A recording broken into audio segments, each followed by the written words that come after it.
Welcome, brave souls, to the chilling depths of horror and detail. Today we're going to share scary Wendigo horror stories. First story. I am the sole remaining employee of an abandoned water park. The summer I got a job here I was 17, and it was a good year. Ellen Ditsworth used to work the hot dog stand, and we'd sneak cigarettes under the beams of the Dragon Slayer ride, cringing and giggling as the cars went overhead, dripping water all over us. Wet hands and damp cigarettes, but it was near her station, and I think she found it funny to get splashed. It was out of the way, too. It was always quiet and cool down there, even in the summer heat. If any of the ride-goers smelled our cigarette smoke as they hurtled overhead, they didn't say anything. One time, when we fumbled around and flirted, I kissed her fingers and they smelled like an ashtray.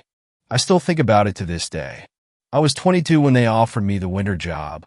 Ellen was long gone by then. No more bright red short shorts and poorly shaven legs that she'd invite me to stroke under the pretense of showing just how bad she was with a razor. There were other girls, but by the time the final summer rolled around, I'd long felt uncomfortable hanging out with new hires. Sometimes I'd stand there listening to them talk, and I'd feel lonelier than I had when I was by myself. I was thinking about my future around this time when the manager told me he had an opportunity for me to make good cash. They needed someone to stick around and keep the place ticking while everyone went back to the real world. Usual guy had walked, and they needed someone bad.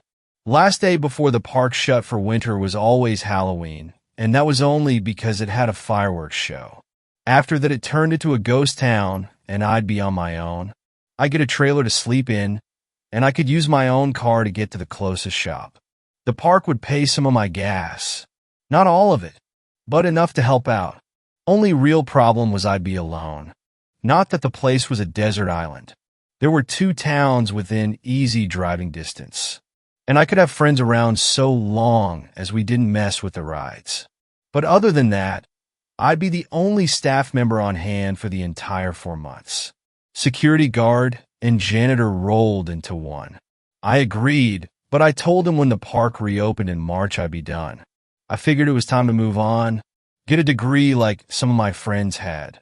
Or maybe my dad could help me out with a job somewhere. World was wide open to me, and I figured I'd sit on my ass all winter, make a shit ton on overtime, and then go on to some new adventure where I'd meet another Ellen Ditsworth or 2. Yesterday, I turned 38, and I'm still in the park. Government signs my checks now. Couldn't tell you when that happened exactly. Probably after the media got wind of Denise Surrey, who broke in with her friends and never left. A lot of kids have gone missing here over the years, but she was the one who went mainstream. Her parents were doctors, and she had blue eyes, so she got just enough attention to get the news cameras out. When the fuss died and the media moved on to its next story, some government guys came and installed 8-foot steel palisade fences. Gave me the keys to the only gate in Scarpa real quick. Gave me a funny feeling seeing 4 men in suits, barrel-chested with pistols on their hips, climb into an unmarked vehicle and accelerate out the parking lot so fast the back of the car fishtailed. One of them looked over his shoulder at the park, and he was so scared it was like he was looking at a mushroom cloud. I was the one who found Denise.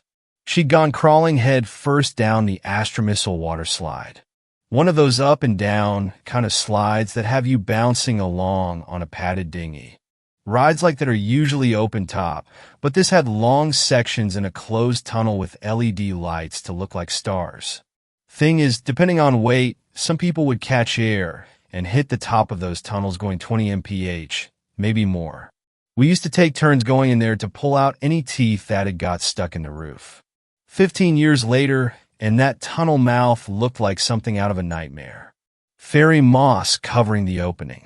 Darkness inside heavier than the night around it. Bone dry and with no obvious way to safety. Denise died of thirst. They think she was in there for 6 days, crawling around in the pitch black looking for an exit. Should never have been more than 100 feet away. There were signs something was wrong with this place back when it was still open. I just didn't register them. There were the injuries and accidents that are common in every water park, but we had a couple hundred serious ones every year. Usually one a day. Tried to mitigate it with safety measures, but half the time they didn't work. Radios would bug out when you'd try sending a warning. Repair guys would get lost, calling up angry, saying the road just kept going right forever, and they'd had enough of this shit. Out-of-order signs would go missing. Sometimes kids would insist some staff member had waved them through on a closed attraction. They'd be so adamant, I started to believe them. I think the manager did too. He made it policy to have name tags on us at all times, and if the kid said whoever gave them the go-ahead didn't have one on, he'd tell us all to forget it. Like it wasn't even worth trying to figure out who needed a disciplinary. I had it happen once where I radioed to the guy at the top of one slide and told him to stop any kids coming down. The last one had come out bleeding and looking unresponsive, and I wanted to check on him. I remember pulling him out of the water and looking at this boy all slack and pale as a sheet of paper with blue lips. So fucking cold it hurt just to hold him, and I wondered if I was holding someone dead when out of nowhere another kid slammed into me, so hard I went under. Scared me shitless, cause for a second or two. It was like I couldn't see the surface of the pool. Almost like there wasn't one. Just blue forever and ever. Before I could start to panic, my feet found the floor, and I surfaced only to see the kid I'd been holding seconds ago, standing there looking worried. He was the picture of good health. Asked if I was okay. Said sorry for hitting me when he came out the slide, but really it was my own dumb-ass fault for standing there in the first place. Guy at the top swore on his life he'd never got any radio message from me. I put it all down to the head injury, which was bad enough the owner made someone drive me to the emergency room. Looking back, I'm pretty sure it was the park having its fun with me. Could have been worse. You could say it likes to play tricks, but those tricks are mean as hell, and over the years they've only got worse. Despite all I've told you so far, the first winter alone wasn't as bad as you might think. Creepy as hell walking around all those rides that were usually so busy and full of life. Tarpaulins pulled across all those pools, big and small, moving with gentle susurrations in the icy winds. It wasn't great in the day, overcast and dreary, the air seemingly blue. But at night it was even worse. I made those rounds quickly, stopping sometimes to summon what little bravery I had to shine a light in the pitch-black toilets, or to check one of the changing stalls dotted around the place. Things went missing a lot. Moved around. Once one of the rides came to life at 3 a.m., and I woke to the sound of tinny music echoing throughout the park. But winter came and went without any real incident. First day the park reopened, I went to see the manager and slipped in some water. Broke my left arm and did a number on my back. Owner was so scared of being sued he threw money at me. Told me he'd cover the medical bills and sit me up in my trailer and pay me to do nothing. Nothing. What was I going to do? I'd arranged to start another job on a construction site in a few weeks, and there was no hope of me doing that kind of work with my injuries. I needed money and had no other way of making it. I agreed to stick around until I felt better, but unfortunately I never felt better. Winter soon rolled around again, and the same deal as last time was back on the table. He needed someone on site, and I needed money. I took it thinking another few months in the park wasn't so bad. I was wrong. Second time round was a lot worse. Part of it was me. 23 years old and with a bad back, drinking most nights and struggling with the prescription painkillers. Spent most days haunted by the strange feeling that my life's honeymoon phase was over. Hardly any friends accepted my invite to come spend a couple weeks, and those that did weren't around long. Couldn't tell you if that was just us growing apart, as friends often do, or the park's strange influence. Dave came round with his girlfriend for a couple nights. She grouched the whole time, hated sleeping in a trailer while I stayed in a tent outside. But she hated the park too. Said she felt watched all the time. Trip was cut short when we found her screaming one morning. She was pointing at one of the slides, saying something had come out of it, and was in the pool swimming around, but when we looked we didn't see nothing. She did have a hell of a bite on her ankle, though. funny shape to it. Dave looked at it and got real freaked out. They left in a hurry. Another car's tires screeching as it hauled us out of here at top speeds. Never did figure out what happened, but if she didn't like the park, well, I guess it didn't like her either.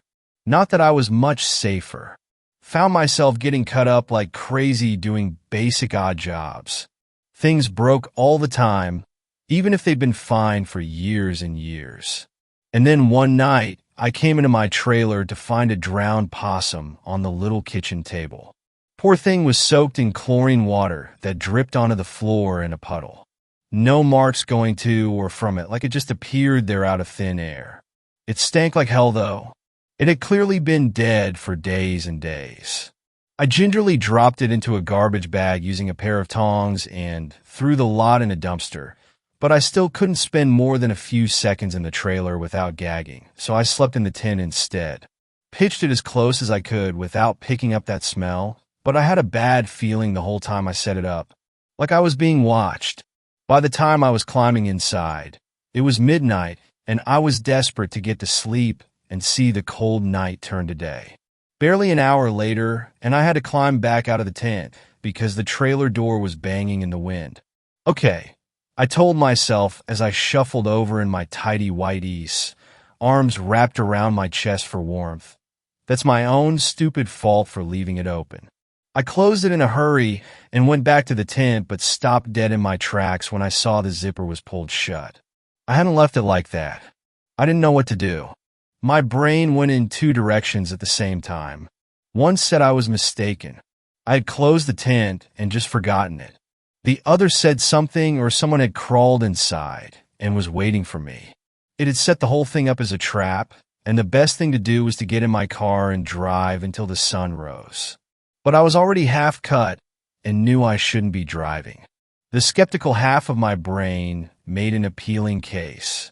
The world isn't a nightmare, it said. It can look like one sometimes, but it isn't real. If you hear a bump in the night, you go looking and find it was all nothing, and you take a deep breath, laugh at yourself for getting scared, and move on. Still, it took everything I had just to take a step towards the tent, and I shone my light at it hoping to see some sign of something in there. By the time my hand was on the zipper, I was shaking like a leaf and rethinking my ethical code of not driving drunk. But when emotions get that high, it's like you run on autopilot. Must be a survival thing. I opened the flap without really telling myself to, and then I was looking inside my tent, and there was nothing there. I crawled inside quick as I could, pulled the zipper back the other way, and tried to go to sleep. I settled down for maybe another 30 minutes when something's hand pressed against the tent wall, and that was when I started screaming.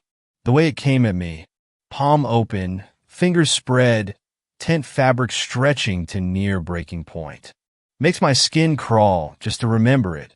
Long fingers that tapered to a point, almost razor sharp, and a palm not much larger than a golf ball, even if the fingers spanned a dinner plate. In the nightmare reality of the moment, I saw it the way I might see a spider. Equal parts disgust and terror. I had to get away, and I backed up so fast I wound up rolling the whole tent like a hamster ball. Lost the zipper in the panic. Didn't find it again until the last scream finally left my lips, and I was forced to catch my breath in the silence of an empty night, accepting that whatever was out there was either laughing its ass off at me or waiting patiently. Either way, I was at its mercy. Only thing I could do was collect myself and leave the damn tent. When I finally climbed free, there was no one waiting for me. Only a couple wet footprints going to the nearest pool. I considered pulling the tarpaulin back and looking, but I was already scared shitless and had no courage remaining. Instead, I ran into the trailer, slammed the door shut, barricaded it with every last piece of furniture that wasn't bolted to the floor, and fell asleep with the smell of rotten meat filling my lungs. Come morning, I was thankful for the sunlight and the feeling that last night's events were just a dream. After that, I locked my trailer door every night, and I never slept in that tent again. No more possums, but it isn't uncommon for me to find scratches and dents in my door each morning. Nothing serious, but looks to me like the probing of a curious animal. Couple days later, something locked me in the boys' bathroom near the east end of the park. I'd only gone in cause one of the faucets was running. I just turned it off when the door slammed shut, and I couldn't get it open again. Had to kick the lock out, which isn't an easy thing to do. First kick, I nearly broke my ankle. Second time hurt just as bad, and I had to take a breather to cope with the pain. Found myself pacing and occasionally stopping to listen for any sign of someone waiting for me outside. Someone I could shout at, blame it all on. Anything to keep the anger churning and not let it turn to fear. It was a full hour before I got panicked enough to give it my all and finally broke the lock. Burst into the cold air, all red-faced and flustered, and found the park silent as a graveyard. Just those tarpaulins waving gently in the breeze. I learned some important lessons that winter. If you feel watched, feel like you're walking into a situation someone planned, it's because you are. When the park reopened, I was out of there without a moment's hesitation. Finally got that job on a construction site, and it lasted all of 3 weeks before I hurt my back again. Spent the rest of the summer laid up on my dad's sofa drinking and watching daytime TV. Got a call off the manager around August, and he told me it had been a bad summer. Not only had the cops been sniffing around like crazy cause some poor kid went missing in the area, but they'd had twice as many injuries as before. Said he'd just spent the day in court hearing testimony from the parents of some kid who'd never walk or feed himself again after he hit his head on one of the rides. He sounded pretty beat up about it. He wasn't the best boss, but it wasn't like we worked for Mr. Burns either. Poor guy was way out of his depth.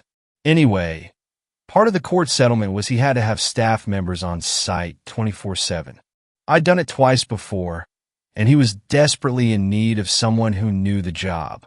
I nearly said no, but he told me it was me or some 17-year-old lifeguard who'd shown interest in the job, and I didn't like the thought of that. God help me, I accepted, and when I went back that third time, I took a gun. And this time I trusted my instincts. If I walked past a changing stall and heard the shower running, I let it run. Hour later, it'd be turned off again. If I saw someone had left the lights on in the staff room, I let them stay on until morning when I could deal with it in the comfort of daylight. Flushing toilets, wet footprints, open doors.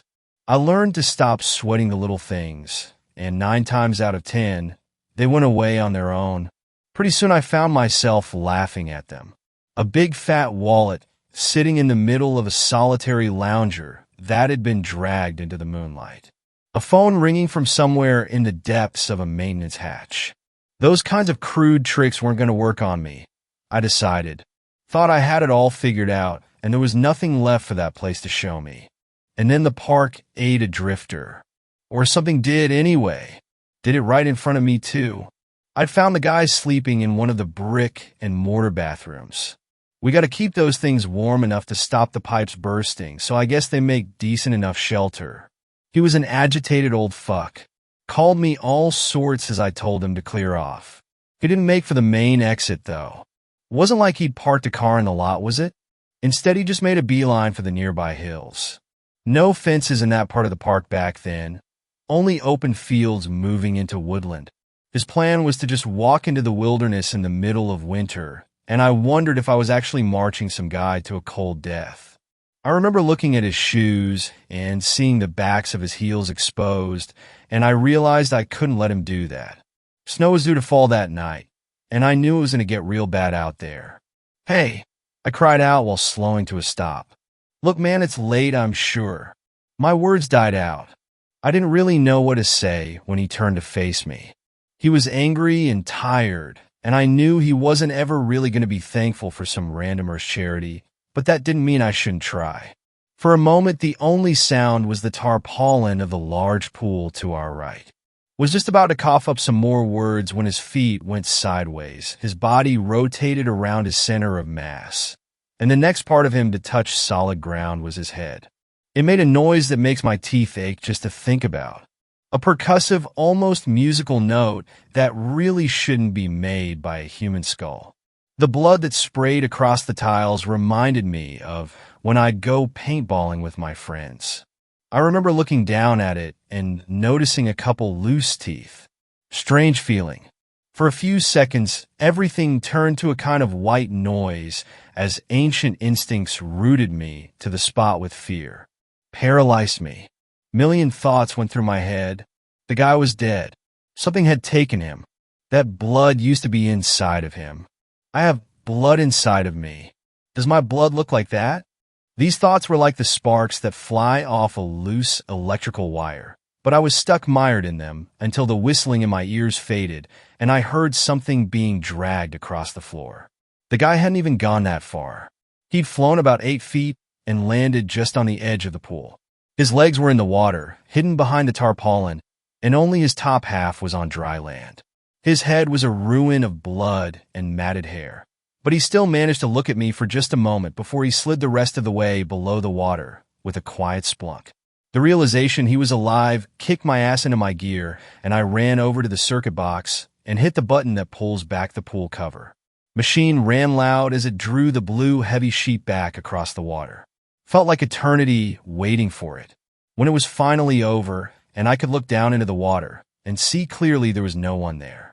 Not even a cloud of blood polluting the pool. Nothing. I felt like I was going insane, and I even looked over and double-checked that the guy's plastic bag was still where he dropped it just so I could be sure I hadn't made the entire thing up.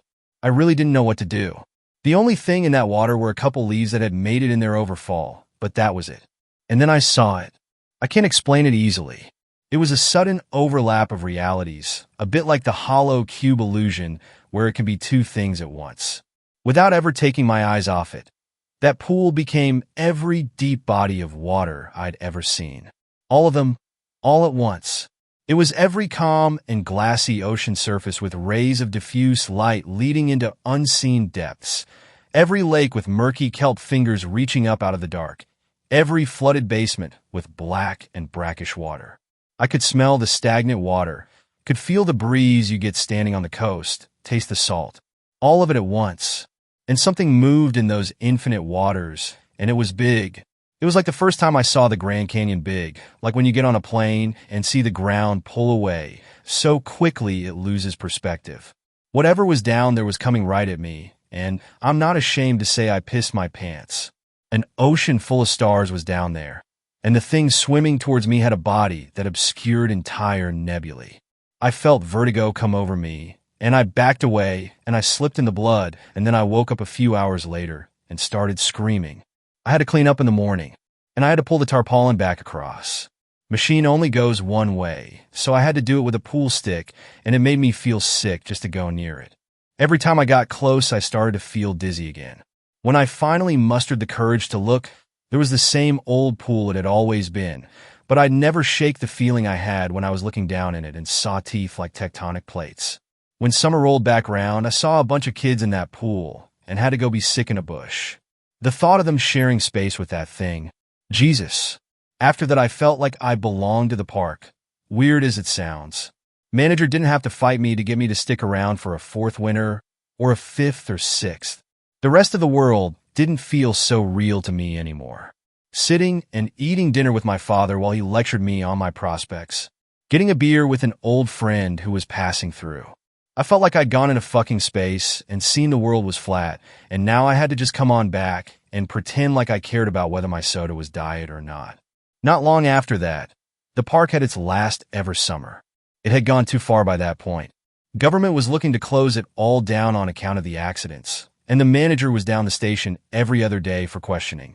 For kids missing that year alone, I found one of them folded up inside a pool filter, but didn't report it on account of not wanting the attention.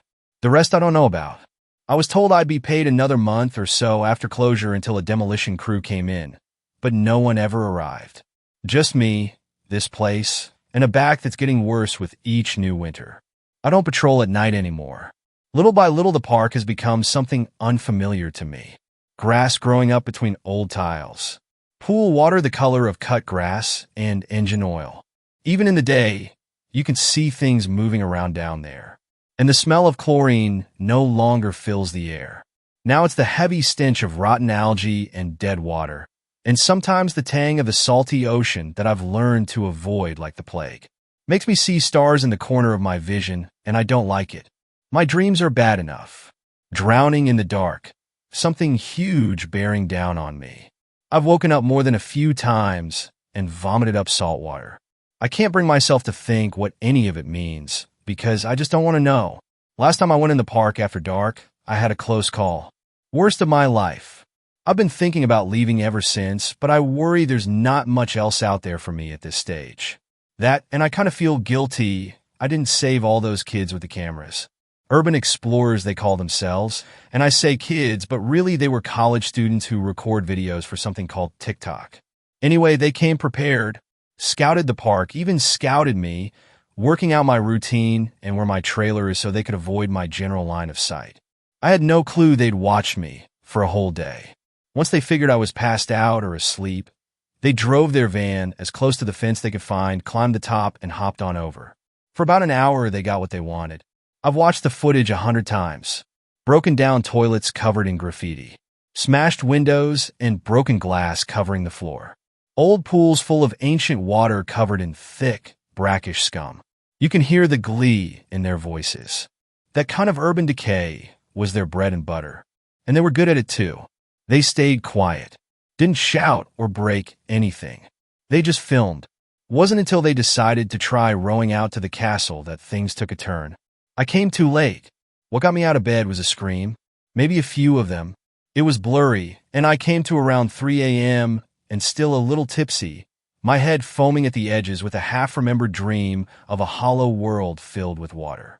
As soon as I saw the van, I realized someone had gotten inside the park, and I hadn't just been dreaming the sounds of splashing water and panicked. But by the time I went in there myself, the place was silent.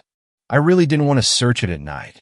I hadn't gone in there after dark for a few years, and things had only gotten worse. Set something off inside me. A kind of spiritual Geiger counter is how I think of it.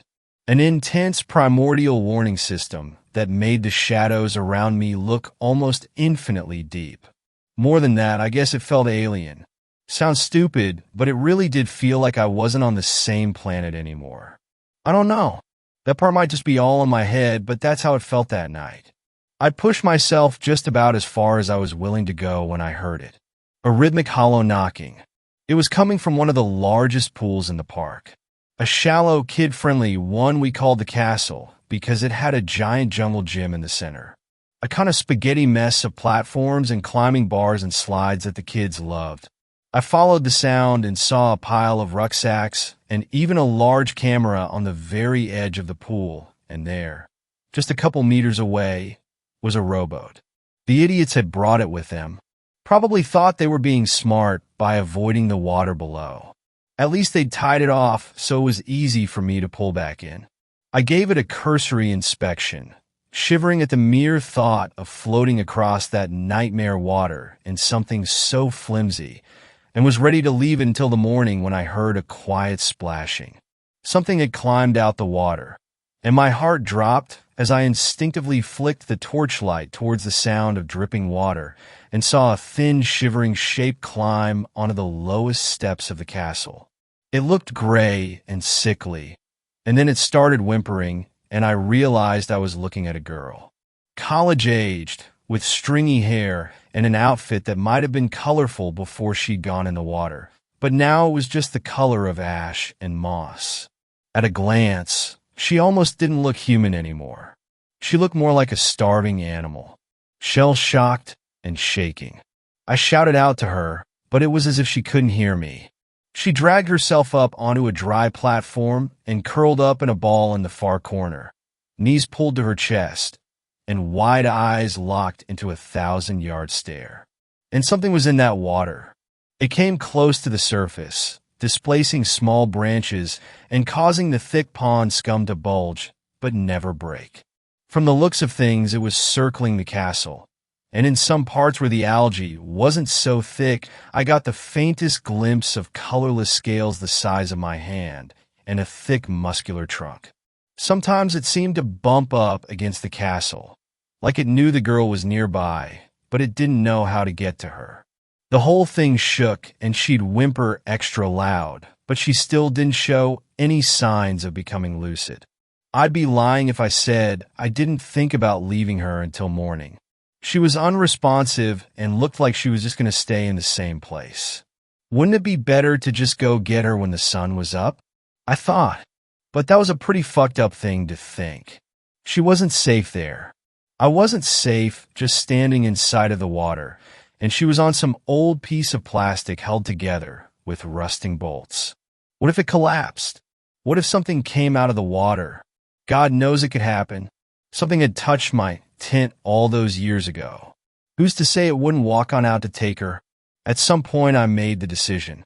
Don't know exactly what did it, but I think it was the sound she was making, that and the knowledge she'd been in there.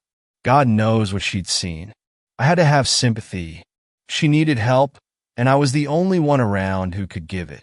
So once something deep inside me clicked, I knew I had to move quickly before the fear started to fuck with my head. I grabbed the rope and began to pull the boat towards me. I wasn't sure what would happen. Half expected something to breach the water like a hungry shark and swallow the boat whole. But instead, whatever was circling the castle just slunk into the depths and stayed out of sight. Somehow that was even worse, and I found myself scanning the water obsessively as I worked up the courage to get into the boat.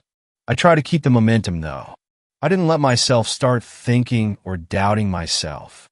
I just climbed in awkwardly, 1 foot at a time, damn near shitting myself when the whole thing wobbled, and I briefly felt like I was going to lose my balance. But I managed it, and soon I was sitting down and using the oars to pull myself through the water. As I rowed, my brain moved along in different directions. Part of me was almost watching myself, like from above, and asking over and over, what the fuck are you doing?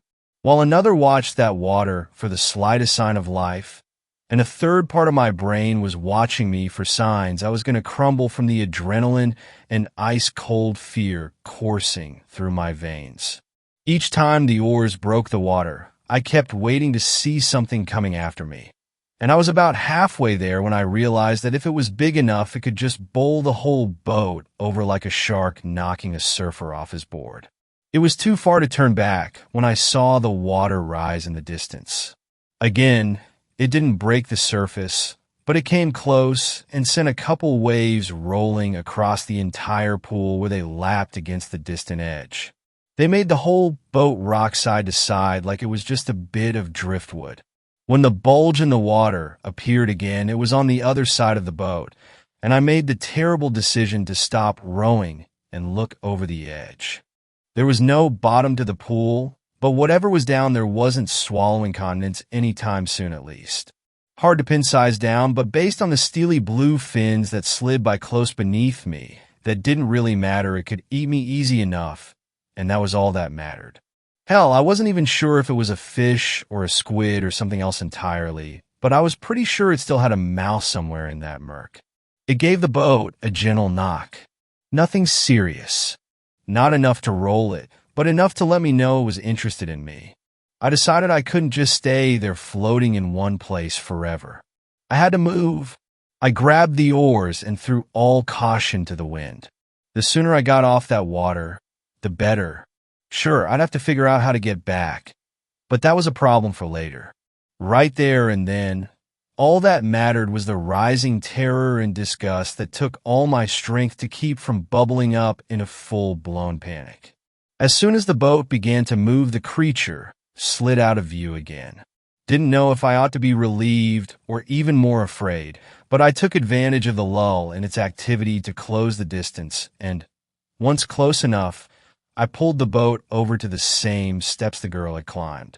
Once there, I secured it with a bit of the rope and hopped onto the first step, cringing at the way the ice-cold water felt slick and slimy against my ankles. The girl flinched at my touch, but she didn't scream or pull away. I told her it'd be okay, or something like that.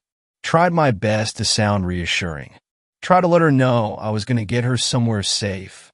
I managed to pull her to her feet when she finally turned and looked right past me. I barely existed to her at that moment. She only had eyes for the water behind me. Something about the look on her face gave me pause, though. She wasn't scanning for danger. She was looking right at something, and before I had a chance to look for myself, she started screaming. When I saw it, I wanted to scream too. I'd never seen anything like it. Or since. A head like seaweed. A face like a scallop. It watched us with an almost casual interest that frightened me more than any predatory scowl. The look of a child about to pull a spider's legs off. The thought of it still makes my skin crawl. It was so still, so alien, I couldn't help but pause and wonder if I was looking at something real or if it was just bad special effects. And yet the moment stretched on, until something in that unknowable mind made a decision, and the creature disappeared back beneath the water. I made a decision too, and I dragged the young woman to the nearby boat where she started to fight me the moment she saw it. Can't say I blame her. Last time she was on it, she nearly died, but there was no third option. It was stay and die or take our chances getting to safety. Unfortunately, we had barely gotten within a meter of the thing when the whole boat was blown sky high with tremendous force. For a few seconds I stood there dumbstruck, the girl crying, and water falling from the sky like a momentary rainstorm. When the boat finally returned to Earth, it was a couple 100 meters away and hit dry land with a great crash. My stomach sank. How the hell were we going to get off the castle now? Not a moment later, and the entire structure began to shake. By now the girl was close to hysterics, and I wasn't far behind. I took her hand and began to look for some high ground as that thing began to shake and batter the flimsy plastic supports that held the platform up. We were forced to climb up towards the plastic roof of the tallest tower, which wasn't exactly all that high up, but it was the best we could do. The bars leading to it weren't easy to navigate, and at one point I slipped and fell backwards, striking my chin painfully and looking up to see the girl going ahead without me.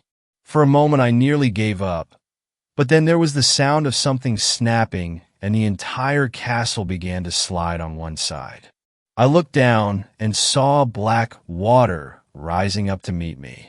The thought of sinking into that filth ignited something inside me, and I scrambled up the last few rungs and perched on top of the smooth plastic cover of the castle's highest turret. It was barely large enough for us both to sit on, but it was all we had. Looking back, I can't help but laugh. I'll make it sound like a great tower, but it was barely 12 feet off the ground. As soon as I was up there looking down, water quickly bubbling towards us, I realized just how badly we were fucked. We delayed our inevitable death by mere seconds at most. By the time the bright red piece of plastic we clung to hit the water, the castle had broken apart, so all its little pieces went floating in different directions. Ours was the last to go in, and it went down beneath our collective weight until the water reached our waists. And then it came back up, buoyant and hollow. It was no boat, but it came damn close. "Paddle!" I cried at the girl, and she did, and we pulled ourselves through the water to the nearest edge. Pretty soon the makeshift raft bumped up against the tiled wall, and we were dragging ourselves up on a dry land where she rolled onto her back. I continued to crawl for another few meters until I felt like I was far away enough from the water. Only once I felt safe, I let myself collapse and lay crying and laughing for what felt like hours. But the girl only cried. At first a whimper, then a sob, and then a howl. A painful gut-wrenching scream that made my own joy wilt until I could do nothing except listen to the raw grief in her voice. When I sat up to see if she was okay, she was sitting upright and staring at the thing that was rising out of the water. Again, no malice. Not really. At least I don't think so. It'd be like looking for a recognizable expression on an oyster. But it did watch us calmly as it ate what I can only assume was one of her friends. A man, I think. Hard to remember details. He didn't cry, but he did look at us for help that we couldn't give. I'm not sure I could even tell you how it ate him, but it looked painful and slow. Reminiscent of a starfish, I think. At some point the girl passed out, and not long after so did I. I doubt she ever made a full recovery. The only thing she managed to say, Even hours later, after the paramedics had sedated her and I'd finished giving my less than truthful statement to police, were the words the stars over and over. I think a lot about how changed I was when I first looked down into that water and saw the abyss below, but that poor girl was actually in it. She'd swam in those waters. Submerged. I don't even know how she came back from an ocean that doesn't have a surface, but she did, and somehow I don't think she'll ever be the same. But it's got me thinking about myself, about what I've lost to it. Jesus Christ, I'll be 40 before I know it, and what then? Just gonna wait here forever and ever? There's a number on the back of my paychecks, and I want to try calling it to find out more. Like, what would they do if I tried going somewhere else? Would they let me? Because it's gone. The days of Ellen Ditzworth are gone. The days of a good back and strong legs are gone. The person I was before I saw that drift or die is gone. Yesterday is gone. The past is a shared hallucination. Only the present is real. I need to get out of here before I lose more of myself. I'm never going to understand this place. I realize that now. I can only accept that it exists and try to move on, which I should have done the day I saw those stars. Because there is an abyss, and it doesn't flow through time like we do. Doesn't occupy space like we do. But it's there, and it's full of gods the way a koi pond is full of fish. And I'm worried the more I think about it, the worse the park gets and the closer I get to falling into waters that have no up or down, and which never ever end. In my dreams, I am choking in the acidic bile of a creature that swallowed me whole. I'm worried that if I stay here much longer, I'll forget how to wake up. Second story. Why I never answer when someone calls my name while I'm hunting. All these stories about the wilderness made me remember a story my cousin told me. Hunting is a huge part of the culture in Hawaii, and kids often learn from a very young age how to hunt. My cousin, who is in his late 20s now and has been hunting for a good 20 years of his life, has had some strange experiences in the wilderness, but this one always stuck with me as the weirdest one. Have you ever heard of a calling spirit? I'm sure they exist outside of Hawaii, but the gist is if you're somewhere like the woods or you're alone somewhere, if you hear someone call your name, you do not answer. Bad things happen when you answer. I'm going to write the story like how he told it to me. I was around 8 years old when this happened, when I had just started going hunting. Me, my cousins, and my uncle went hunting one evening in Wailua. By the time we were done, we were about a mile away from our truck. It was about 9 p.m. and it was dark. My uncle said, "I'm going to go get the truck. You kids wait here." But my cousins wanted to go with my uncle. I said, "I'll wait right here. You come get me.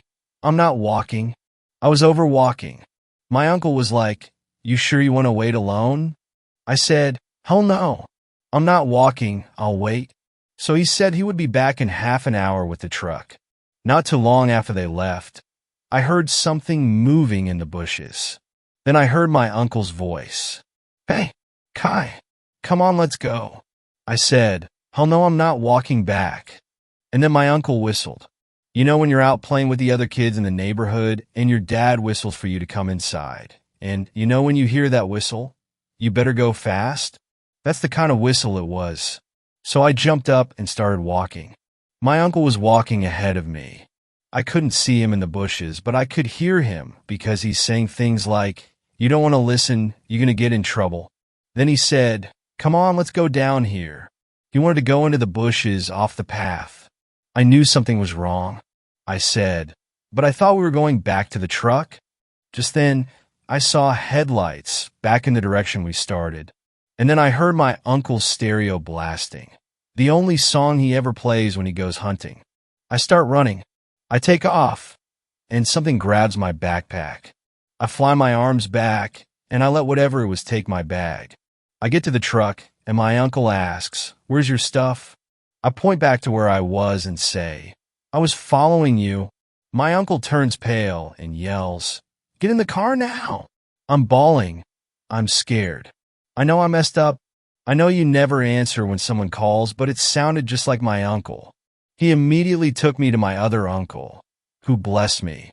Till this day, when I go hunting, I never answer when anyone calls my name. Third story.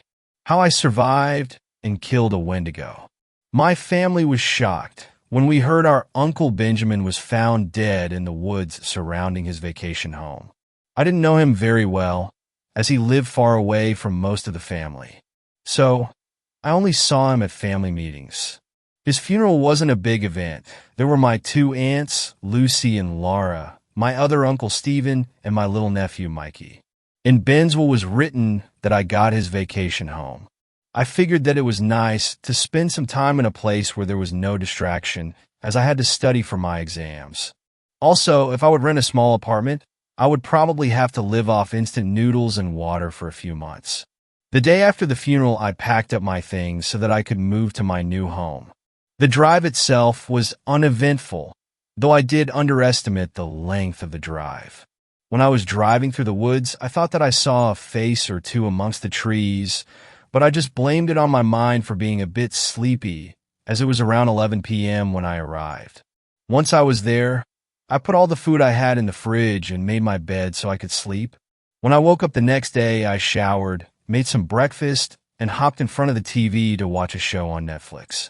Halfway through my show, I thought I heard barking coming from the woods, but didn't think anything of it as I thought it was coming from my show. However, the barking did not stop, so I decided to check it out. I walked a bit in the direction I thought it was coming from, but I couldn't find anything. So I shrugged and walked back. The rest of the day was uneventful. I did, however, sort out a few moving boxes. As it was getting kind of late, I decided to watch one more episode of my show and head to bed afterwards. The next day started off normal.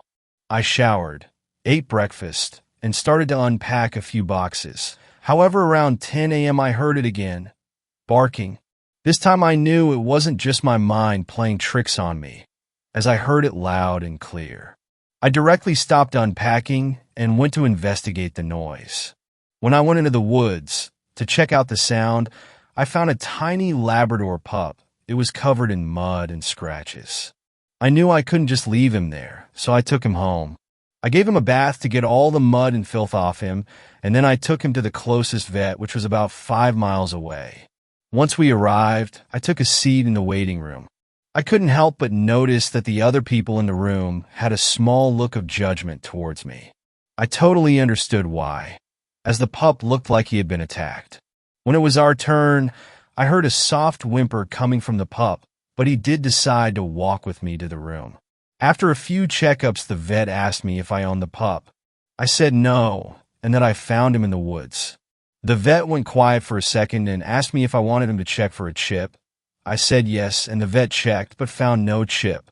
So I suggested that if he didn't belong to anyone, I could take care of him. The vet sighed and went to get the papers for me to fill in, so I could take the pup home.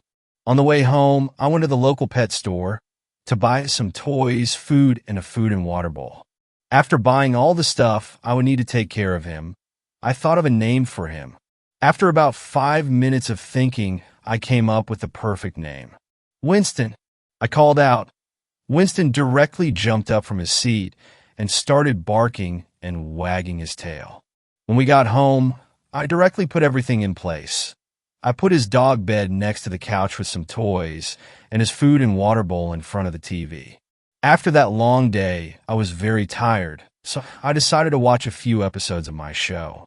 When I sat down, Winston started whining whilst wagging his tail. I asked, "Do you want to sit next to me?" He answered the question with a happy growl and jumped on the couch beside me. I watched TV until it was around 10 p.m. and decided to go to bed.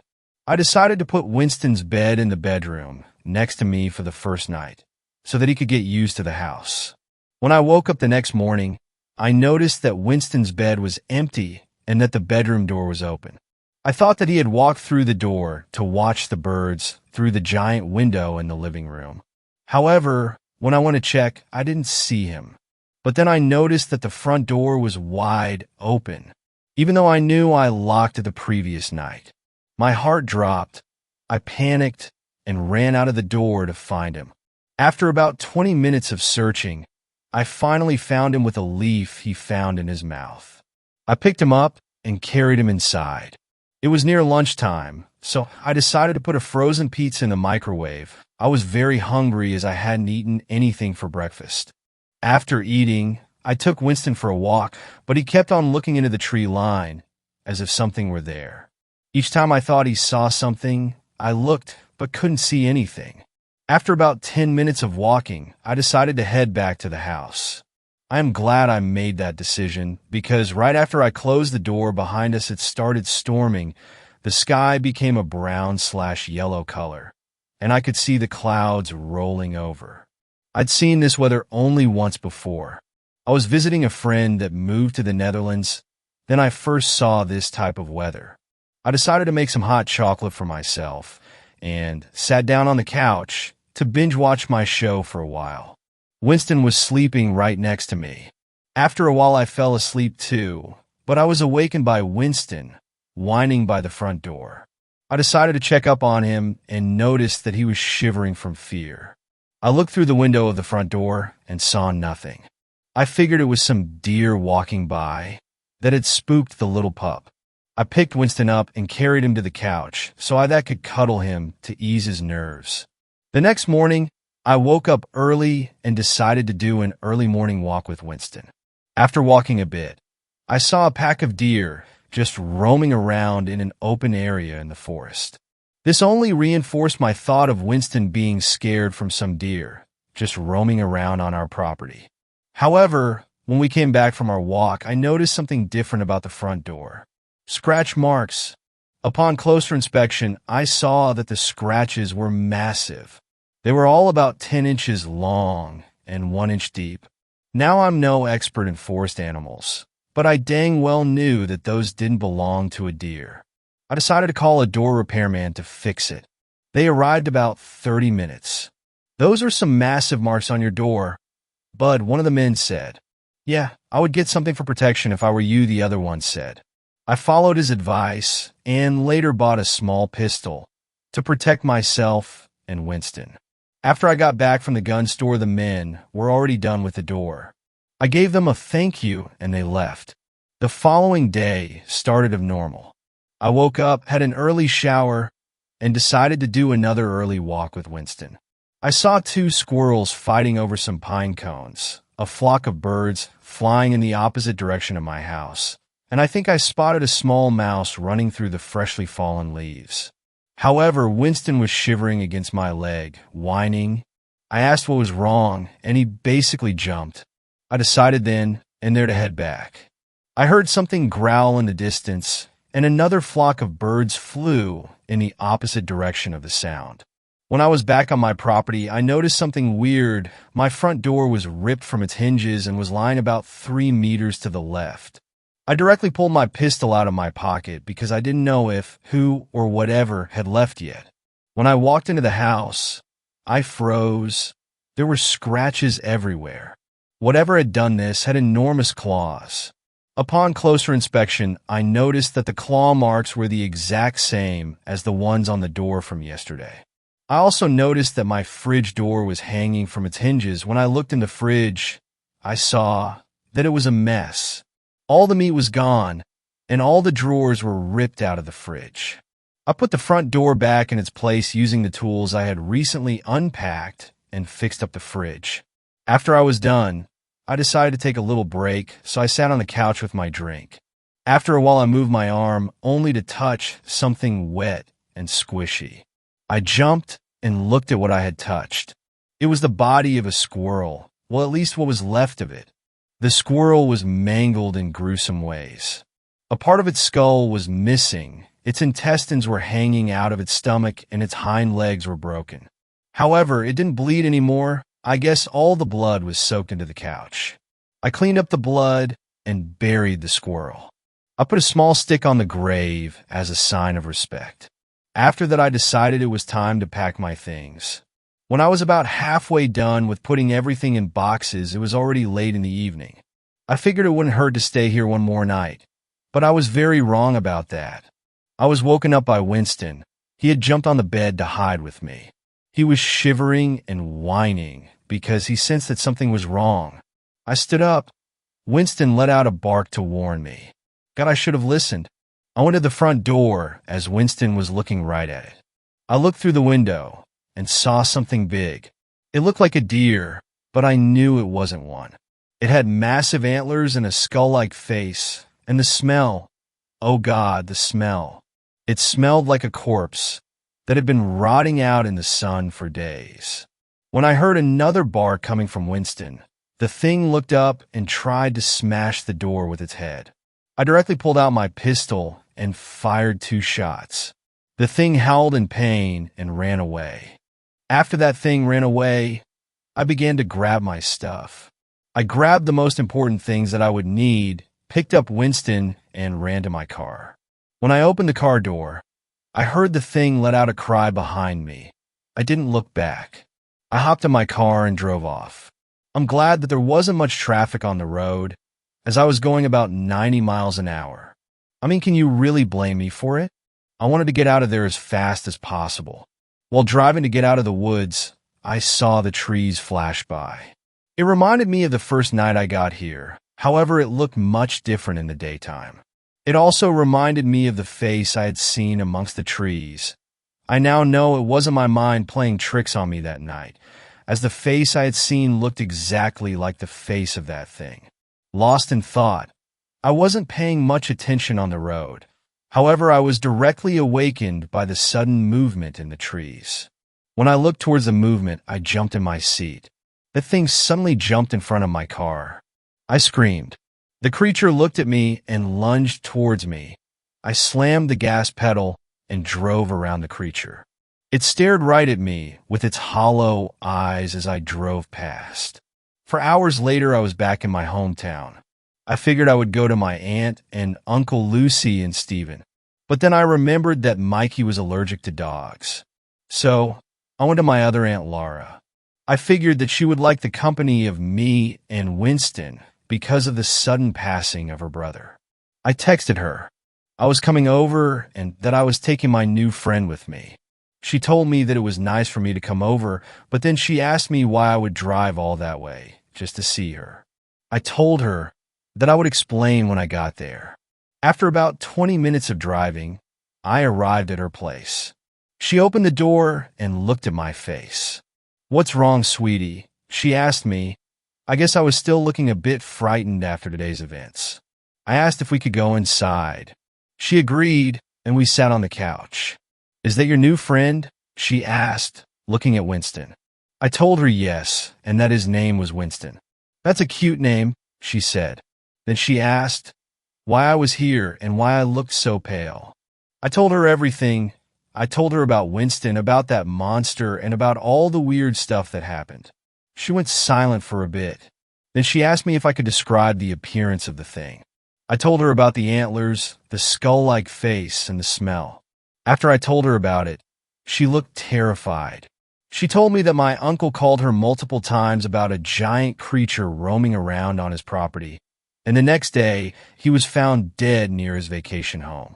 She then told me that there were massive claw marks on his corpse and that he was hanging from his intestines, which were pulled out of his stomach. I was shocked. I asked if she had a laptop or computer I could use. She said yes, and that she would go and get it for me. She came back with her old laptop and gave it to me. I opened Google and searched for the creature. After about 10 minutes of searching, I found out what kind of creature it was. It was called a Wendigo. After reading some bit, I knew that the creature that had attacked me was a Wendigo. I told Laura, and she was as pale as a ghost. We talked some more about all the events of the past week, but after about 20 minutes, Winston started whining. My aunt just chalked it up to Winston still being young, but I knew that wasn't the case. I told Laura that we needed to go, and she asked why. I told her that there was no time, but she insisted that she was going to stay. Then she looked at the window. Looking back through the kitchen window was the Wendigo. She screamed.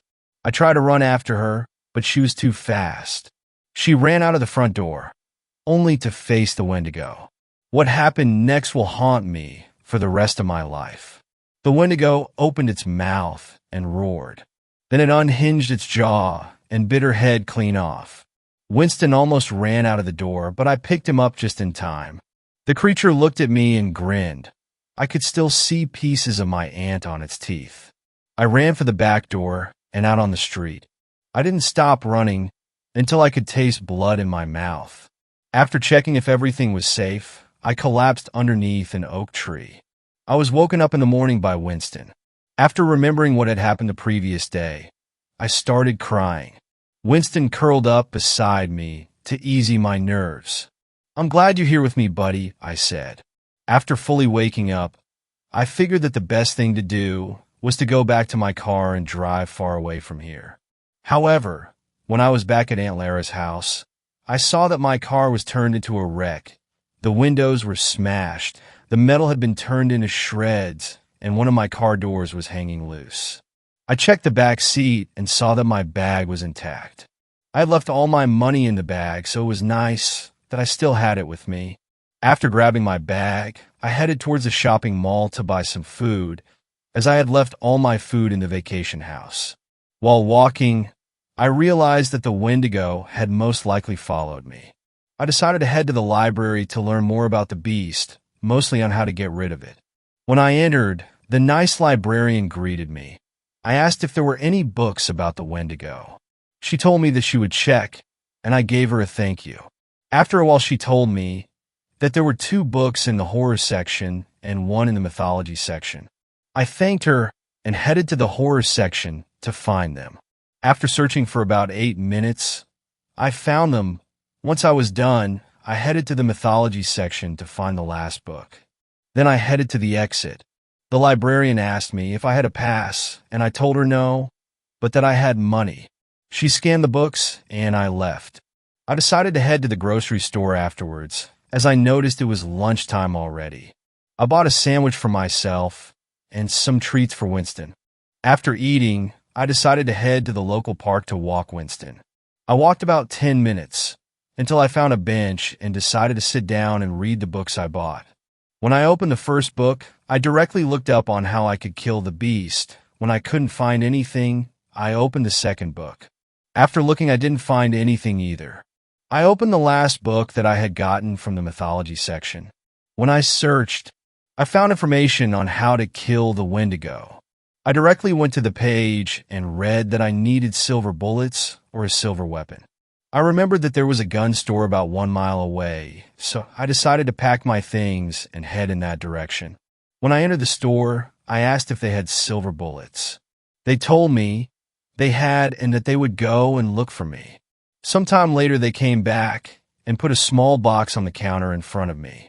I knew that it was going to be pricey, but I had enough money to buy 10 bullets. I also bought a new gun, as I figured that my pistol was too small to even fit the bullets. After I made my purchase, I walked out of the door and was greeted by Winston, who was wagging his tail happily. I told him that we were finally safe and that I was going to protect him no matter the cost. He let out a bark of joy, and we walked off. After my little trip to the gun store, it was almost evening. I knew I had enough time to get ready for the fight with the Wendigo. I put 3 of my bullets in the gun and waited. After about 6 minutes of waiting, Winston started whining. I knew then and there that the beast was close. I stood up and turned off the safety of my gun. I heard the thing roar in the distance. I looked in the direction of the sound, and there it was, the Wendigo. I immediately fired 2 shots, and the beast howled out in pain, and it started charging towards me. I fired another shot, which gave me enough time to reload. I put another 3 bullets in the gun and fired all of them a second later.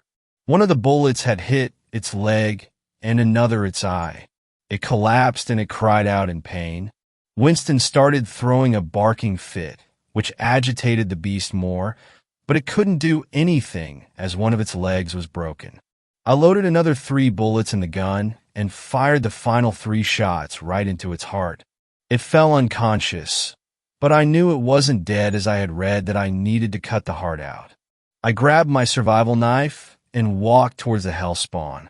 I stabbed the rest of its legs and slit its throat. Then I began carving in its chest to get to the heart.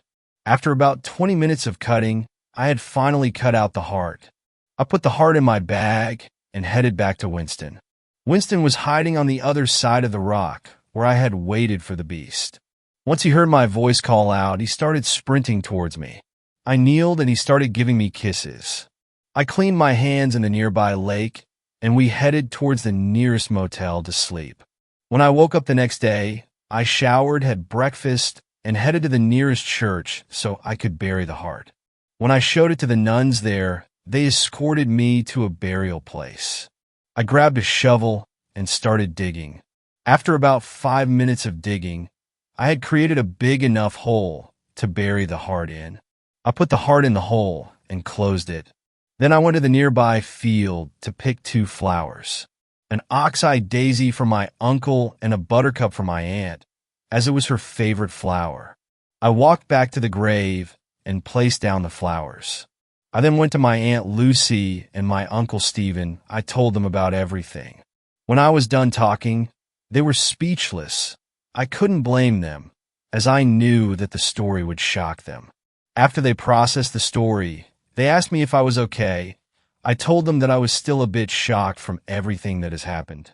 After we were done talking, they showed me the room I could stay in and then asked me if I could keep Winston away from Mikey, as he was allergic.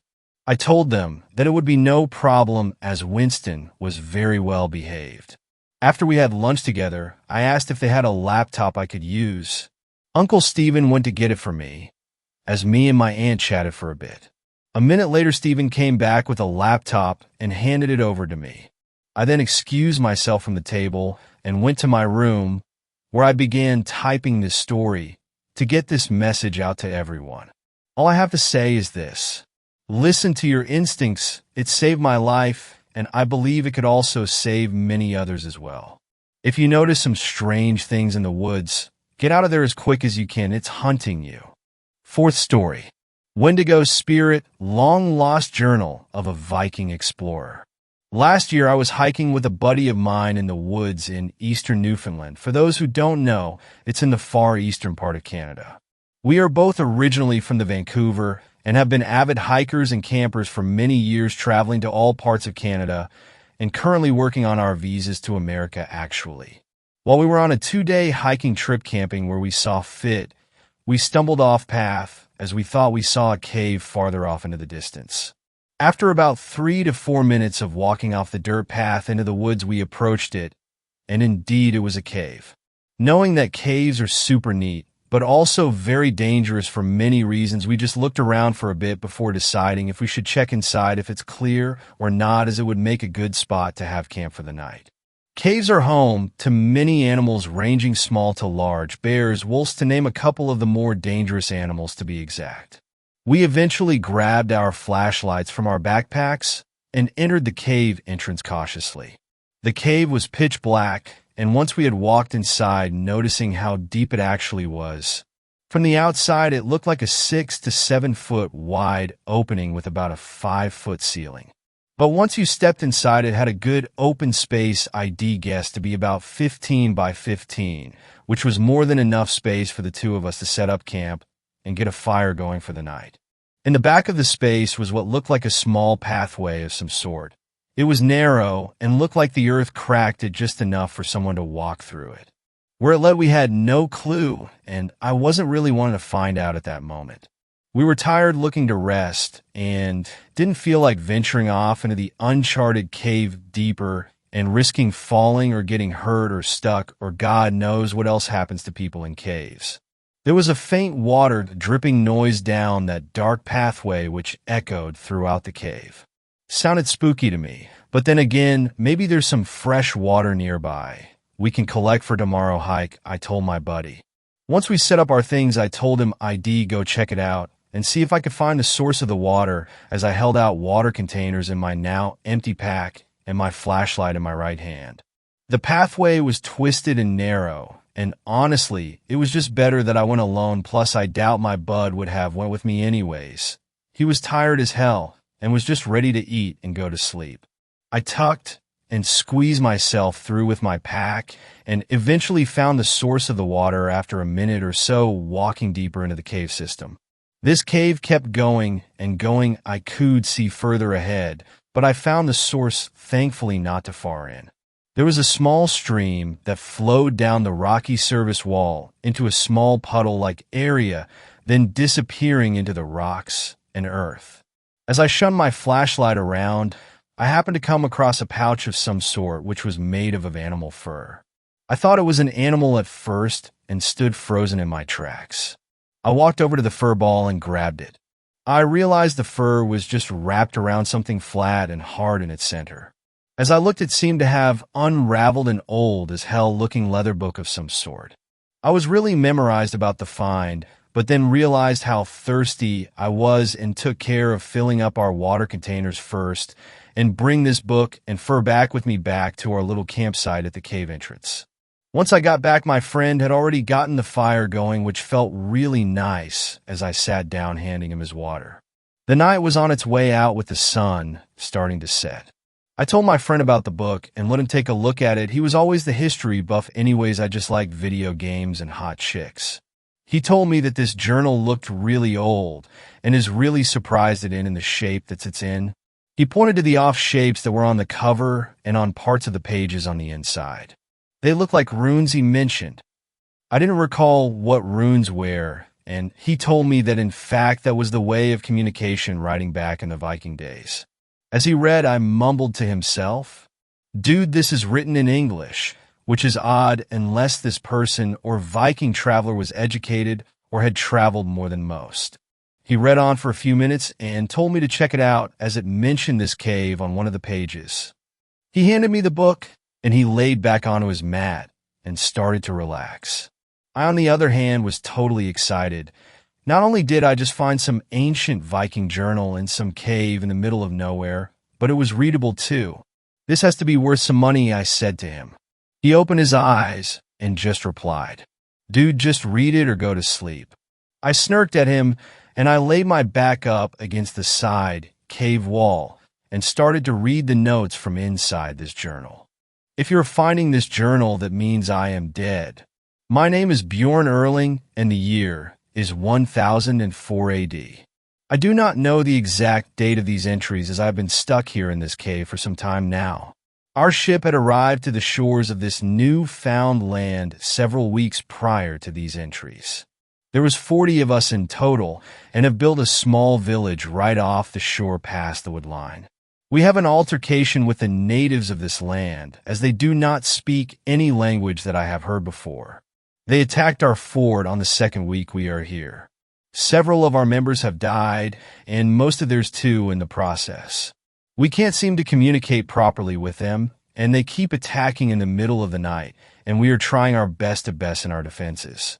We have built walls around our village, but they always seem to find a way inside, picking us off one by one. They're not big people, quite small in fact, but there are many, and our next ship isn't due here for another week or more. I was out hunting with a brother of mine in these woods. We went deeper than we have been as our people are hungry and we needed meat. The sun was dim and the colors above were quite pleasant to see when it was visible from all the trees overhead. We started hearing noises echoing around us in the woods. Not knowing what they were, we followed them. No sense at turning back.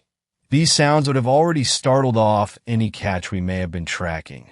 As we continued deeper and deeper into the woods, the noises and snapping sounds became louder. We had no idea what was in store for us at the time, but we had to investigate. During our proustite, that when we both heard a familiar-sounding voice speaking to us. It sounded like one of our other Viking brothers back at the village that had gone missing during one of the attacks for the natives. "Bjorn, help me. They have me trapped here, and I cannot escape." My brother screamed, "By Odin, where are you?" Silence. The voices didn't reply. I gripped my sword handle on my waist, and my brother held his bow with a firm grip. "Do you think that was really Kinjo?" "I don't know," I replied, "but we need to find out either way. It def sounded like him." We heard our brother speak again, but this time it spoke to use twice, but from different directions in front of us. "Levi, why did you not help me in the village? Hurry, I don't have much time." My brother Levi ran off to the left and motioned with his arm pointing for me to follow the other sound to the front right from our location. I nodded and readied my sword. After we had split up, I started to have a feeling of dread, and airy feeling was washing over me. This felt off. None of this seemed right. The natives didn't speak our language, and that voice did sound like our brother Nook, but it was off and away too. Not soon after, that's when I heard the screaming. The screaming of Levy. Rushing back in the direction I saw him walk to, I hurried as fast as I could, no longer caring about keeping the silence as I ran and screamed out to him, trying to find his whereabouts. Further in the distance is when I saw it. I cannot even call it a man. It was some kind of forest creature. It was skinny like it was starting and shaped like a man from what I could muster. Its long arms clawed my friend, dragging his now lifeless body further into the dark woods. This creature had antlers on its head like some kind of deer. We have gods like this back home. Had they followed us here to this new land and now punishing us for becoming Christians? I was in total shock, but there was no choice in the matter, and I was losing sight of them in the dark now, and there was a good distance still between us. I ran as fast as I could, but even in doing so still couldn't keep up with this creature dragging Levy. I picked up his bow off the grass along the chai and ended up finding this cave on this hillside. I just knew that creature had taken my brother into that cave. There was nowhere else in eyesight where it could have gone and disappeared to. Once in the cave, I explored as much as I could after making a makeshift torch with some fabric from my clothing on a nearby stick I had found. The space was tight. I found the bloody drag marks right away, so my hunch was correct. Levy was brought somewhere inside this cave system. I had gotten lost a couple of times within this cave. It is more than meets the eye, but always seem to find my way back to the water source as the constant dripping which echoes the labyrinth halls leads me back to here. I cannot leave him. I cannot leave my brother. I must avenge him and place his bow in his hand so that the Valkyries may take his soul to heaven or Valhalla to meet his family in paradise forevermore. I'm writing this all down with the best of my knowledge in case I do not make it back out of this cave from which I ventured. Someone must know what happened to us. Someone must be led aware of this creature out in the woods. I hear my brother calling me now, far off, echoing off somewhere in this cave. I must end this log for now. If I return, I will update what I find. Goodbye for now. That was the last thing written in this journal. The rest of the pages were blank. Dude, wake up. I have to tell you something. Fifth story. Stay out of the Ozarks. I've been a biologist ever since I was 22 years old. I grew up on a farm in rural Illinois, so nature has never been a stranger to me. Playing in the woods was how I entertained myself growing up. Spending all my time in a forest as a child, people expect me to have stories about Bigfoot or strange noises or finding some weird shrine out in the middle of the woods. But no. The weirdest thing I ever encountered was a bobcat screeching. It sounds just like a woman's dying scream. And yes, to everyone who's ever claimed to hear of Skinwalker or Go Man screeching in the woods at night, I promise you, it was just a bobcat. The truth is often mundane and disappointing. You'd think this would mean I'd have gotten bored of the woods, but I never really lost my love for them. Nature is boring. That's why I like it. You know what to expect. That's why, after college, I decided to make studying nature my full-time career. I'm a biologist for the Sierra Club, specialized in the ecosystems of Midwestern America. Fish, birds, deer, elk, bear, wolves, the like. I've spent weeks in fire towers, cabins, campsites, always miles away from civilization. I'm usually gathering data on local wildlife, measuring for pollutants, determining whether the ecosystem is stable or if anything threatens it. The work is not glamorous, but I enjoy it, and nature had still never surprised me. Until my last assignment, I was designated to be stationed, alone, in a cabin in the Ozarks. The assignment was supposed to last 3 weeks in May. The Sierra Club was alerted to a steady decline in the local elk population over the last decade. Nothing drastic, but enough to raise concern.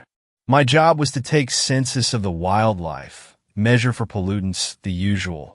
These are my diary entries for my assignment, starting with my first night. I arrived in the evening in early May. Nothing was amiss the first 2 nights. It seemed an assignment like any other. The sounds of the forest were exactly what you'd expect. Crickets, an owl's hoot, and the occasional elk call. I was sent here in May because that's their mating season. The elk are out and about looking for, dates, and that makes them easy to count. Elk mating is pretty straightforward. The female lets out a call and waits for a male to find her. Usually it's first come, first served, if you catch my drift. If only, right? It was clear that love was in the air, and for all the calling, you'd think I would start seeing elk. But by the second day, I still hadn't spotted a single one. The third night, I was lying awake in bed uneasy. Something wasn't sitting right with me, but I couldn't put my finger on why. I was about to nod off when a female call cut through the night. I sighed. That was the second time that night I'd heard her. What? Are the fellas having a guy's night in or something? And that's when it finally hit me. I shot bolt upright in bed. For the last 3 nights, I had heard nothing but female mating calls that should have drawn every male within half a mile. Now elk are not discreet, and they don't beat around the bush. When that male gets to the female, well, let's just let the whole forest will know about it. I sat in bed, staring out into the night, pondering. There have to be males close enough to hear this female.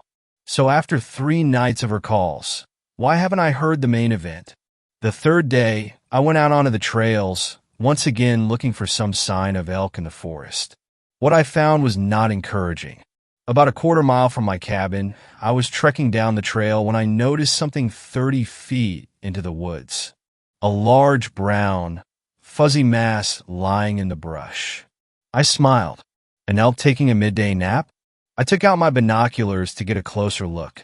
It was an elk, all right, but my smile dropped when I realized that the brown, fuzzy mass was completely still. I carry a hunting rifle with me for safety. I readied it and approached the elk carefully. It looked fine from where I was standing, but I nearly dropped my rifle when I rounded to the animal's front. It was carnage. The poor creature had been completely gutted. What little remained of its entrails hung loosely out of its chest cavity. The ribs had been pulled apart, and huge claw marks scarred its flank. Its head was barely connected to its body by a few weak strands of flesh. I heaved and almost lost what little breakfast I'd had. It was horrifying. I had to take a few moments to collect myself. This was the first time that nature had surprised me. What could have possibly done this? I've studied wildlife for years. This was a bull elk in its prime. It would have stood 9 feet tall alive, a king of the forest. There is no predator on this continent that could have taken down a full-grown bull, pack or no pack. Even a grizzly wouldn't mess with something this big. And bears are mostly scavengers anyway. My mind raced through possibilities, trying to think of an explanation. Maybe it had been sick. Maybe a predator came upon it in its sleep, took it by surprise. Yes, that must be it. It couldn't have fought back. But this savagery, those claw marks were bigger than even a grizzly's. And its ribs, no quadruped could have exerted leverage on the ribs to split them like that. You would need arms. A chilling thought occurred. A human? Could humans have done this? But why? Hunters would skin it, or take the head at least to mount on their wall. Is some psychopath out here dismembering wildlife for fun? And that still wouldn't explain those gruesome claws. Whatever this was, it needed to be reported. I was sent here to investigate the elk population declining, and this had to be related. I fished out my camera to take photos. Having to document the horror from every angle was heart-wrenching.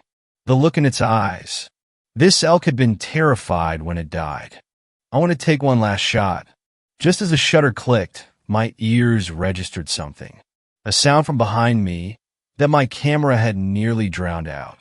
I whipped around. I had barely heard it, but it was there. A twig snapping. My camera hung from my neck, and my rifle from my shoulder. I dropped the one to snatch up the other. Idiot, I thought to myself as I pointed the rifle towards the sound. I had been so shaken by the sight of the body, I had completely overlooked one important fact. The kill was fresh. This corpse hadn't even begun to decay. This elk had been dead no more than half a day.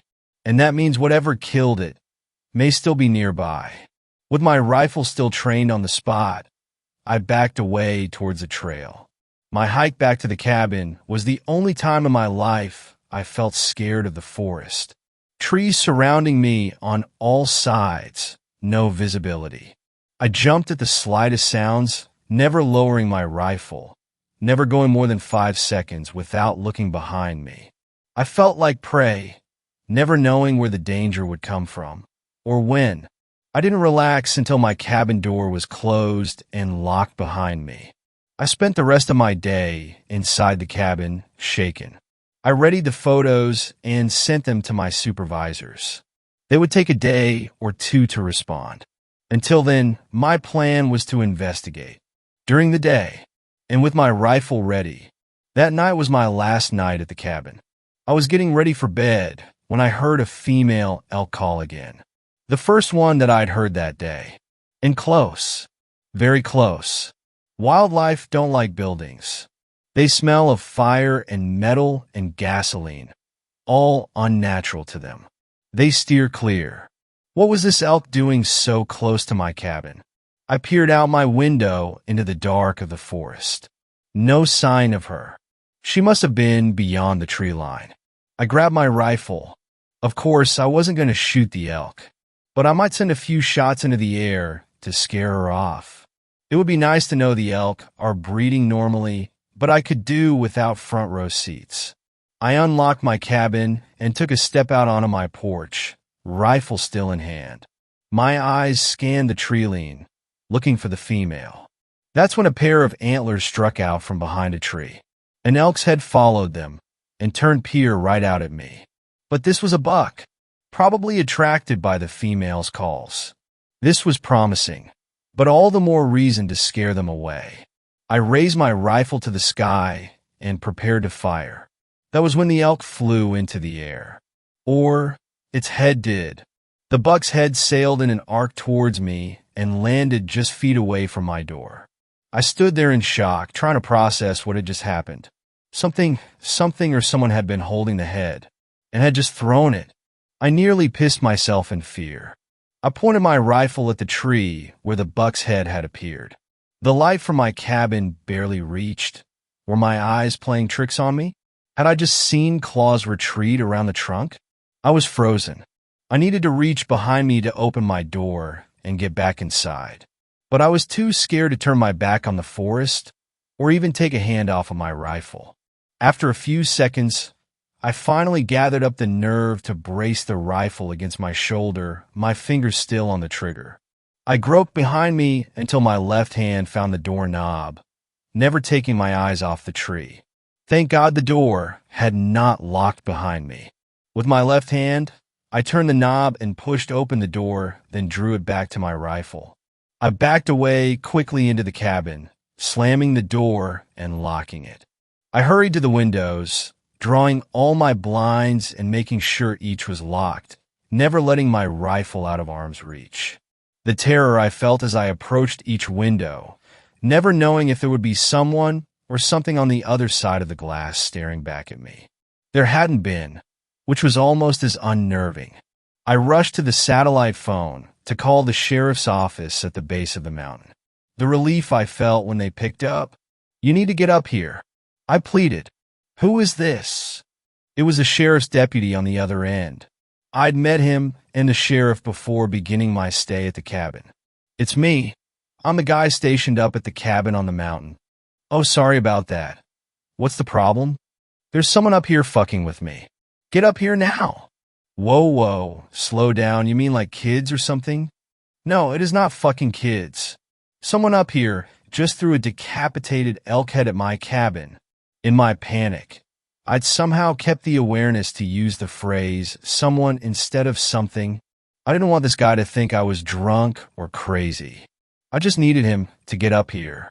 Well, what did they look like? How many were there? Did they have guns?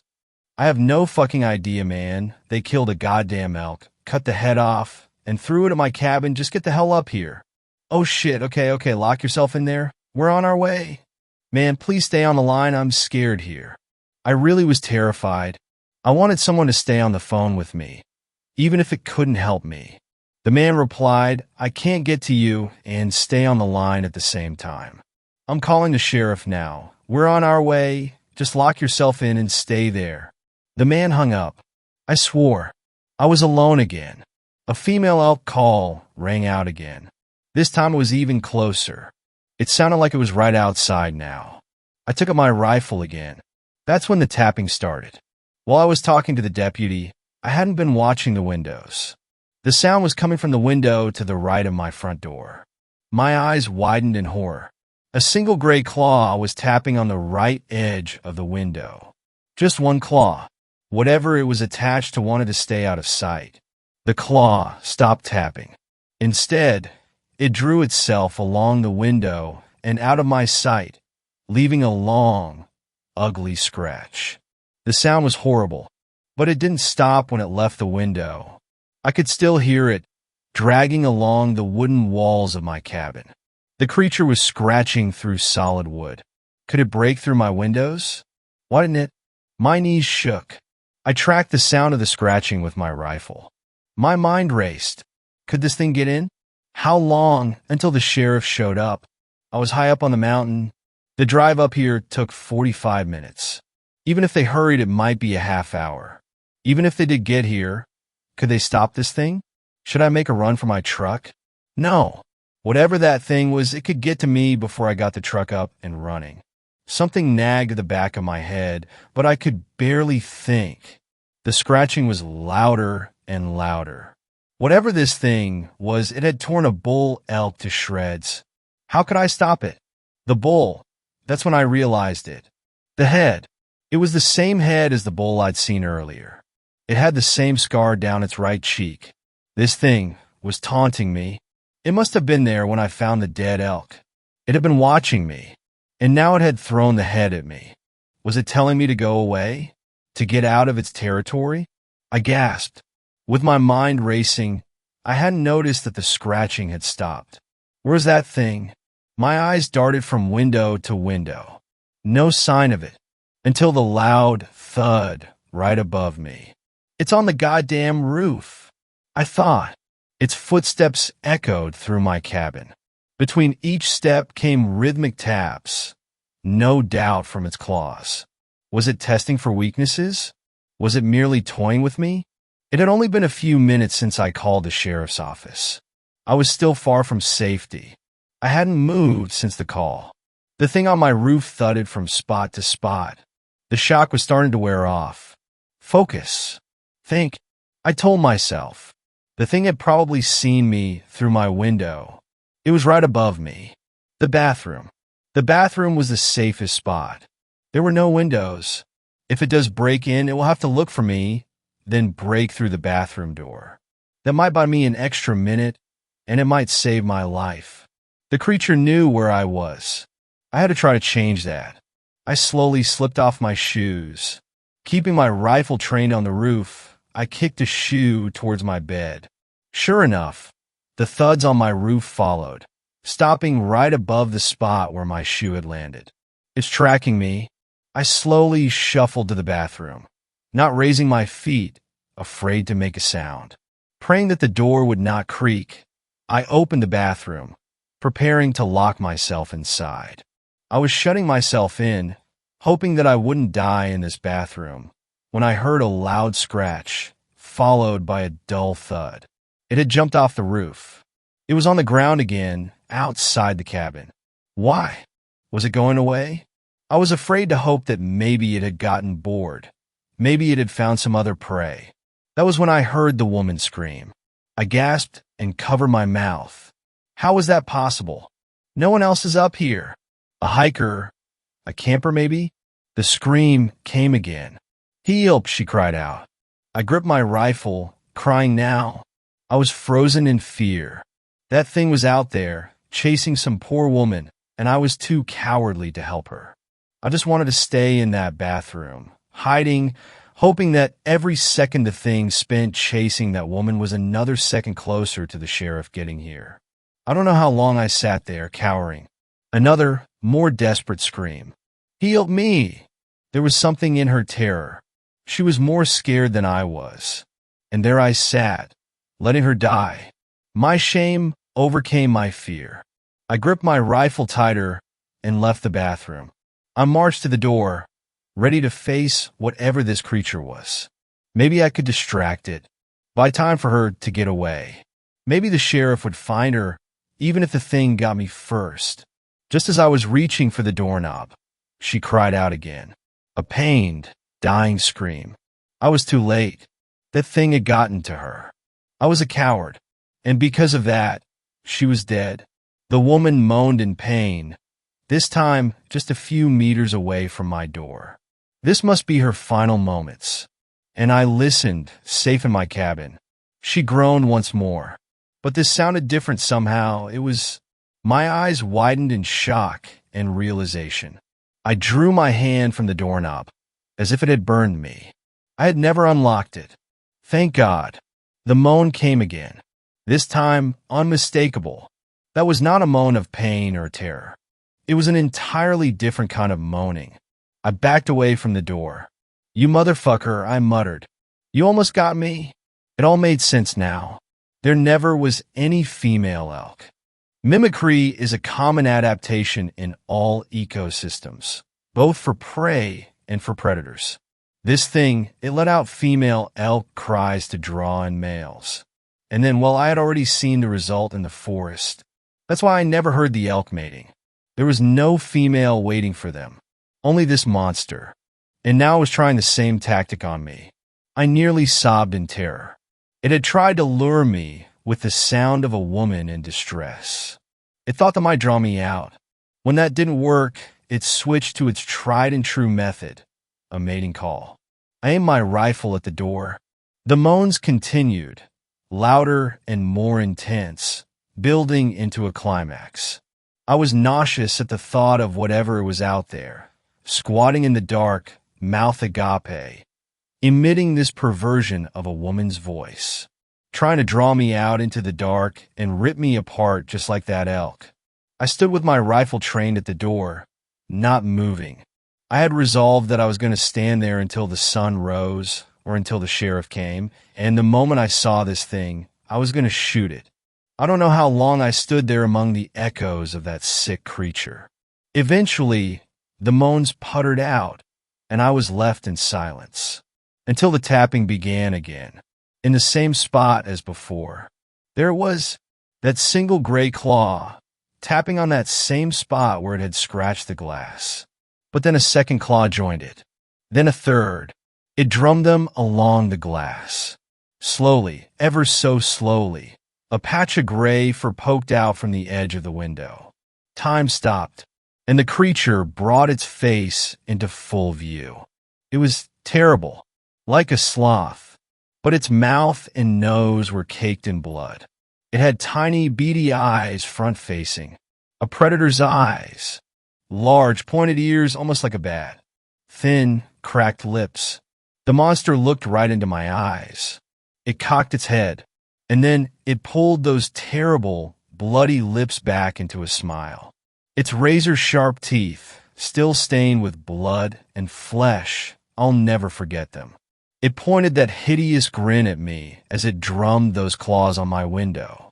Shoot, shoot, shoot, I told myself. But I was frozen. This thing was going to kill me. Light poured through the front window. The monster disappeared out of sight. The sheriff and deputy had arrived in their truck. The two of them sauntered up to my porch and knocked. I had to shake myself out of my stupor and open the door. Both of them backed off and drew their weapons at me, screaming at me to put the gun down. I was still in shock. I think the only thing that kept them from shooting me was the terrified look in my eyes. They asked me what the hell was going on. I could barely speak. I just kept frantically repeating that they needed to get inside, that it was still out there, They eventually told me to come with them down to the sheriff's station. At first, I refused to leave the cabin. They sort of half-dragged, half-walked me to the truck. They said I was like an owl the whole ride down, my head on a swivel, always scanning the tree line for it. I must have fallen asleep after I got to the station. I woke up the next morning in a cell. I was confused and disoriented. I nearly wept from fear when I finally remembered everything I had been through the night before. The sheriff and deputy sat me down in a room and asked me what the hell happened that night. I was silent at first. I didn't know what to tell them. If I told the truth, they'd think I was crazy. They asked me about the elk's head that I'd told them about during the call. It was gone when they got there. Just a bloody stain on the ground where it had been lying. I made up a story, said that some kids were prowling around my cabin, making noises, trying to scare me. I called the sheriff's office because I thought I saw one of them with a gun. The sheriff only made me go over the story once. He seemed satisfied. He took me back up there the next day to collect my stuff, in broad daylight, of course. Sure enough, there were deep scratch marks along the side of the cabin. The sheriff didn't look at me. Kids, he said. We collected my things quickly and hurried back down the mountain. I reported to my supervisors that it was probably overhunting causing the population decline. They would never believe the truth. The sheriff saw me off while I was waiting for the bus to take me back home. He shook my hand and drew me in for one of the manly half-hugs. He gripped my shoulder. "Don't come back," he whispered. I gave him a confused look. He stared me right in the eyes. "It knows you now. Has your scent. Seen your face. Heard your voice. You got away once. It won't happen again. So don't ever come back." That was years ago. I burned the clothes that I had worn that trip, so there's no way they'd end up near the Ozarks again. Never been back anywhere near the Ozarks. And anyone who's ever asked me, I always tell them to steer clear. I've spent so much time trying to forget what I saw that night. But that face, I remember every detail. It's kept me up so many nights with so many questions. What the hell was it? Some freak of nature? A mutant that somehow survived past infancy? Something supernatural? An alien? Those ears, perfectly crafted to detect minute sounds, just like a bat. That explains its mimicry. It grew up in that forest, hearing the elk calls. After a while, it learned to copy them. I've spent so many nights asking myself, how? How did it know a woman's voice? I dread to ponder the answer. When sleep finally comes, I have nightmares. Nightmares about campers sitting around their fire, when all of a sudden they hear a voice calling out to them from the woods, crying for help. The voice in my nightmares, calling them into the darkness of the trees, away from the safety of their fire. The voice, my voice. Thanks a lot for watching the video. Till the end, subscribe to Horror in Detail for more videos. Drop your suggestions in comment section.